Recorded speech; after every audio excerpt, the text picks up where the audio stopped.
And it's just really a good story to tell, to make sure that no other game developer makes the same mistakes that Respawn and EA did with Titanfall 2. Titanfall 2 released in October of 2016 and was the highly anticipated sequel to Respawn Entertainment's series Titanfall. But unfortunately, even after critical acclaim and hype was built up for the game, it fell below the wayside and just fell short beyond the line, unfortunately. And this is all to do with marketing strategies and of course competition, which left Titanfall 2 in a very awkward position that ultimately led to its downfall. A significant factor into Titanfall 2's downfall was the fact that it was sandwiched between two blockbuster games, Battlefield 1 and Call of Duty Infinite Warfare. And being squished in between these two game franchises meant that there was immense pressure for Titanfall 2, and also less market space to deal with because Infinite Warfare and Battlefield 1 as well as Titanfall were releasing in the span of a month of each other, so there wasn't enough room really for Titanfall 2 to get its boots off the ground. And being positioned right between these heavyweights meant that Titanfall 2 faced immense pressure from both directions, and it really struggled to carve a substantial share of the market. Titanfall 2 had to contend with not only these formidable opponents, but also a potential customer fatigue and potentially even budget constraints, as gamers often prioritise purchasing maybe one or two major titles during such a condensed window. Now, if you don't know, EA owns Respawn Entertainment, and they still decided to put Respawn Entertainment's Titanfall 2 in between Battlefield 1 and its competitor Infinite Warfare. Because these were such high-profile games at the time, many people really couldn't make up their mind, to be honest, whether they were going to go for Battlefield or Call of Duty, and Titanfall 2 was really a niche and wasn't really in the running. Which is kind of the point. Why would EA want to do something like this? As it really hindered Titanfall 2's ability to stand out from the crowd. If it had released at a different point in the year, then perhaps it would have been a different story, but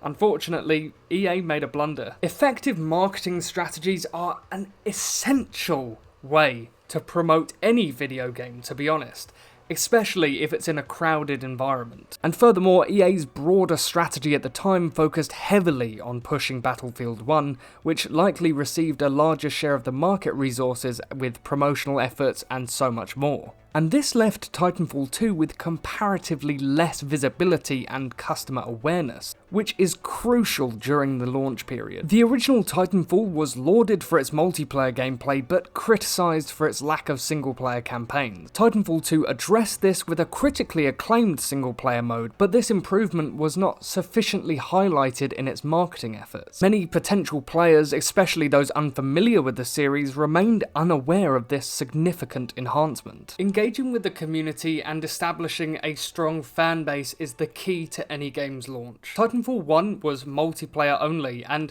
really did struggle to establish a bigger fan base, but Titanfall 2 had a single player game expanding on what Titanfall 1 had brought to the table. But unfortunately, with a lack of marketing, the damage was already done, and many people just assumed that these single-player cutscenes were merely just character trailers for the multiplayer. Additionally, the original Titanfall was initially an Xbox exclusive, which meant that PlayStation owners missed out on that entire experience. And although Titanfall 2 was a multi-platform release, the franchise's existing fanbase was predominantly on Xbox, limiting its reach at launch. The game's community engagement efforts did not sufficiently bridge this gap or even attract a significant number of new players from other platforms. The video game industry as a whole in 2016 was shifting. There was a shift away from first-person shooters, and games like Fortnite and PUBG were starting to take the market by storm. And these games offered a full experience without the cost of paying for them. These games that were offered were accessible and engaging and bypassed the paywall that most games at the time had. And this drew away from Titanfall 2. But it also did draw away from Battlefield 1 and Infinite Warfare, but not to the same extent, because those two franchises are powerhouses and Titanfall 2 was just barely getting by. Furthermore, the oversaturation of the first-person shooter genre contributed to Titanfall 2's challenges. With numerous high-quality first-person shooter games available at the time, players had more choice than ever before. And standing out in such a competitive environment required exceptional differentiation and visibility, which Titanfall 2 unfortunately did not achieve. Post-launch support and updates, content drops are super important when it comes to games, and unfortunately Titanfall 2 just didn't hit the mark. And while Titanfall 2 did release with new maps, new modes and new features, unfortunately it just wasn't enough in comparison to the competitors at the time. Respawn Entertainment saw stiff competition from other game studios that were bringing out more frequent content. For instance, Overwatch consistently released new heroes, new maps, new modes, new events,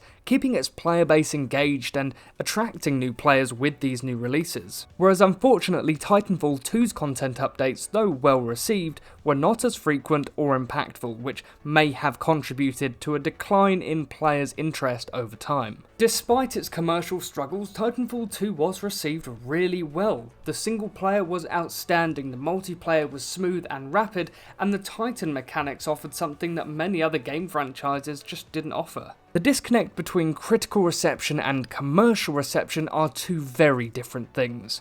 Positive reviews alone are not always sufficient enough to guarantee commercial success, especially when other factors such as marketing and timing and competition play pivotal roles in the future of a game. In the wake of Titanfall 2's underperformance, Respawn had to take some initial steps to decide what they're going to do with the Titanfall franchise. And instead of doing the cliche thing and making a Titanfall 3, Respawn decided to pivot from first-person shooters and instead create a battle royale first-person shooter called Apex Legends. Respawn really wanted to hop on the trend of the battle royale genre. Leading up to the reveal of Apex Legends, most people speculated that they would see a new entry in the Titanfall franchise. And the development process was kept very secret, basically skipping the extensive marketing campaigns and releasing by getting streamers and influencers to play their game instead.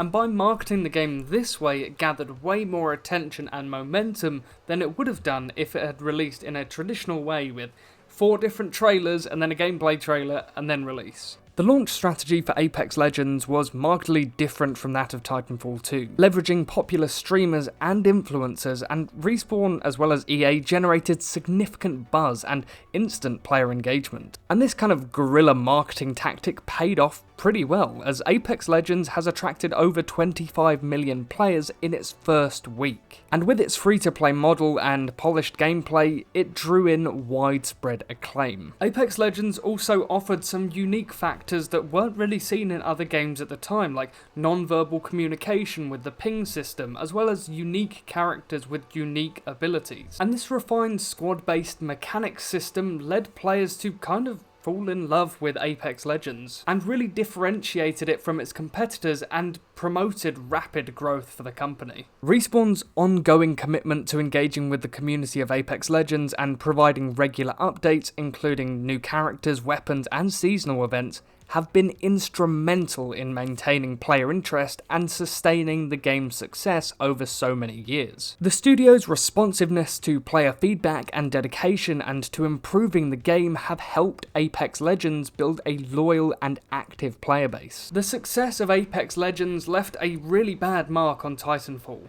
The departure from first-person shooter team-based combat to battle royale left Titanfall's future very bleak. And by piggybacking on the Titanfall universe, they were able to explore many different possibilities not yet seen in the Titanfall franchise. The case of Titanfall 2 and the success of Apex Legends left many lessons for the gaming industry. Firstly, timing is crucial. Releasing a game in between 2 major releases is not a great idea, and it means that publishers really need to be careful what window they decide to release their game in, because it could really maximise the competition they would see if they released it at a crowded point of the year. And publishers should really make sure that the marketing campaign really highlights the key points of what makes this game unique from something else. And finally, ongoing player support and a community, to be honest. Keeping the fan base engaged by releasing monumental or at least important content drops is the one factor that game developers have to keep their player base going. And while Titanfall 2 did receive updates, they were very infrequent and they weren't substantial enough to keep players coming back for more. Because other game series were doing far better. Overwatch was still releasing free content, and many other developers and studios and publishers were doing far more to support their games than what Titanfall was. I think a lot of that has to do with the fact that EA was most likely stealing some of the resource time that Respawn really needed to keep Titanfall 2 as popular as it could be. And it's just really a shame because Titanfall 2 is one of my favourite shooters, but now when I want to hop into a game, the game is basically empty. And it's just really a good story to tell to make sure that no other game developer makes the same mistakes that Respawn and EA did with Titanfall 2. And I just really hope that we do ever get to see a Titanfall 3, because I know that I would be pre-ordering that stuff right away.